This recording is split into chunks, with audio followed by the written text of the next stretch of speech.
This is Martin Owen, director of Loneliest Boy in the World, and you're watching Hollywire. Hey Hollywire, we have Martin Owen with us, the director of The Loneliest Boy in the World. Martin, how are you? I'm very good, thank you. Thank you for taking the time to speak to me. It's evening over here, so I'm like thinking about what I'm going to have for my dinner.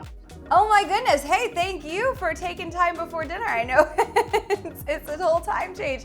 Congratulations on this movie. This is one of the funkiest plots I think I've ever seen. It takes you a second to wrap your mind around it because it's creepy, it's funny, it's heartwarming, but it's zombies. I mean, what attracted you to this project?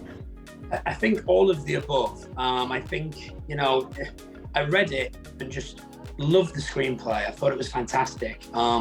And when I first read it, I thought, wow, what a good job they've done of kind of capturing the kind of 80s feel. And then I realized it was actually written in the 80s. So the movie was written in the 80s, and it had been optioned by various studios and things. And, 40 years later or whatever it was, we kind of find ourselves making it. So it definitely, I loved it, but there was a certain pressure there to deliver for the writers because the script had been around for so long.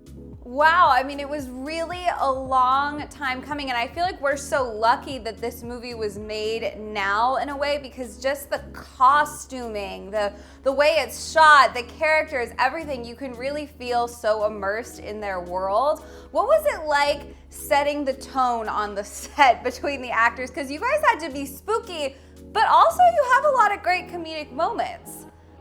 Yeah, exactly. I mean, I think the key things for me were, first of all, making sure we had the right cast, because really the humor only really hits if the cast get it right and they kind of bring their own kind of nuanced take to each character. So the comedy really came from those guys. And then my job in a way was more straightforward, because I really treated it from my perspective, as a more straight story, like a drama. It's a coming of age story about this kid who's dealing with grief. So in many respects, the actors had the more difficult job, because they had to get that tone of, I guess, the sentiment, what the film was about, but at the same time, their faces are falling off. So they definitely had their work cut out, I think. Yeah, their faces, I mean, the zombie costumes themselves are so creepy, and it's like if you pay too much attention to the fact that this is a boy who's dug up his new friends, it gets really, really creepy, but it's super easy to let that just kind of go out of your mind and get immersed into the relationships in the story. If you had to describe this to someone, how would you sum up this movie? So I think there's many complicated ways that you could explain it and get confused, and because it kind of crosses so many genres. But I think the simplest way to describe it is it's a story about a young man who's dealing with grief.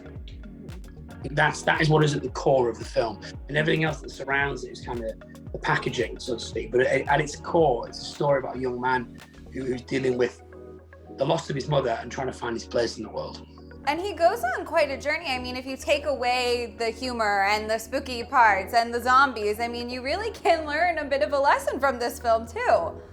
Absolutely. I think as well, it's that kind of relatability that, it's something we all experience. Grief is something we all experience at some time in our lives, and some more than others. And I think that makes Oliver relatable, and we empathize with Oliver. And I think that it's that thing of not judging a book by its cover, because you don't always know what somebody is dealing with or what they're going through, I think. Yeah, no, absolutely. Do you think that this is like my parents love a good 80s film, right? And we love it for that like nostalgia. It's sort of just like a different experience for us. Do you hope that this film kind of touches the younger generation, the older generation as well? Absolutely. I think the idea is that there's a lot of things in there inherently 80s that are an audience of that era will relate to, pick up on and enjoy, but also I hope that a younger audience enjoys it because of the relatable, the story at the core of it, and the absurdity and the color palette, and also some phenomenal performances. All the cast in the film, I think, are brilliant, and I think that's what will appeal to a young audience. That the film is dealing with something that's relatable, but it also has fun all the way throughout. Absolutely. Well, thank you so much. We cannot wait for everyone to see it. You guys, this has been Martin Owen, the director of The Loneliest Boy in the World. You're watching Hollywire.